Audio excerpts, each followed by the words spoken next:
नमस्कार दोस्तों, राधे राधे, जय श्री कृष्णा। मैं मोमिता स्वागत करती हूँ आप सबको मेरी यूट्यूब चैनल नवरंजित मोमिता में। आज मैं आप सबके साथ माघ मास महात्म्य के 5वें अध्याय की कथा शेयर करूंगी। तो ये जानने के लिए मेरे साथ वीडियो में अंत तक जरूर बने रहेगा। तो चलिए शुरू करते हैं। ओम नमो भगवते वासुदेवाय नमः।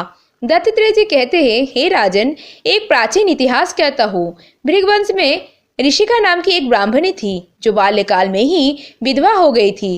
वह रेवा नदी के किनारे विंध्याचल पर्वत के नीचे तपस्या करने लगी। वह जितेंद्रिय, सत्यवक्ता, सुशील, दानशीलता तथा तप करके देह को सुखाने वाली थी। वह अग्नि में आहुति देकर उच्च व्यक्ति द्वारा छठे काल में भोजन करती थी।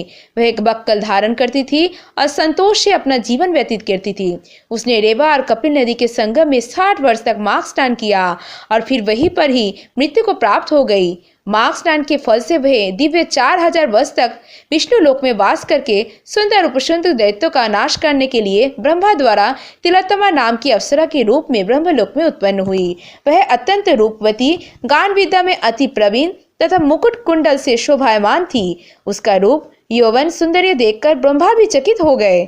वह तिलोत्तमा रेवा नदी के पवित्र जल में स्नान करके वन में बैठी थी। तब सुंद और उपसुंद के सैनिकों ने चंद्रमा के समान उस रूपवती को देखकर अपने राजा सुंद और उपसुंद से उसके रूप की शोभा का वर्णन किया और कहने लगी कि कामदेव को लज्जित करने वाली ऐसी परम सुंदर स्त्री हमने कभी नहीं देखी।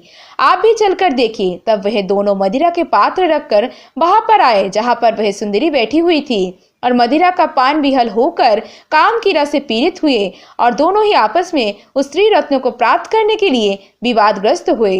फिर आपस में युद्ध करते हुए वही समाप्त हो गए। उन दोनों का मरा हुआ देखकर उनके सैनिक ने बड़ा कोलाहल मचाया और तब तिलोत्तमा काल रात्रि के समान उनको पर्वत से गिराती हुई दशों दिशाओं को प्रकाशमान करती हुई आकाश में चली गई। अब देव कार्य सिद्ध करके ब्रह्मा के सामने आई तो ब्रह्मा जी ने प्रसन्नता से कहा कि हे चंद्रवती, मैंने तुमको सूर्य के रथ पर स्थान दिया। जब तक आकाश में सूर्य स्थित है, नाना प्रकार के भोगों को भोगो। सो हे राजन, वह ब्राह्मणी अब भी सूर्य के रथ पर माघ मास स्नान करके उत्तम भोगों को भोग रही है। इसलिए श्रद्धावान पुरुष को उत्तम गति पाने के लिए यत्न के साथ माघ मास में विधि पूर्वक स्नान अवश्य करना चाहिए। राधे राधे, जय श्री कृष्णा। आज की माघ मास महात्म्य की 5वें अध्याय की कथा समाप्त हुआ। इसके आगे की वृत्तांत आप आने वाले अध्याय में सुनिएगा। अगर आप भगवान श्री कृष्ण के भक्त हो और ये वीडियो आपको अच्छी लगी तो वीडियो को ज्यादा से ज्यादा लाइक और शेयर जरूर कीजिएगा और ऐसे और वीडियो पाने के लिए मेरे चैनल नवरंजित मोमिता को जरूर सब्सक्राइब कीजिएगा और सब्सक्राइब के बगल में बेल आइकन दबाना मत भूलिएगा, जिससे कि आने वाले वीडियो का नोटिफिकेशन जल्द से जल्द मिल जाए। और कमेंट में लिखना मत भूलिएगा वीडियो कैसी लगी। आज के लिए इतना ही, मैं मिलूंगी नेक्स्ट वीडियो में। तब तक के लिए tata bye, thanks for watching. Radhe Radhe, जय श्री कृष्णा।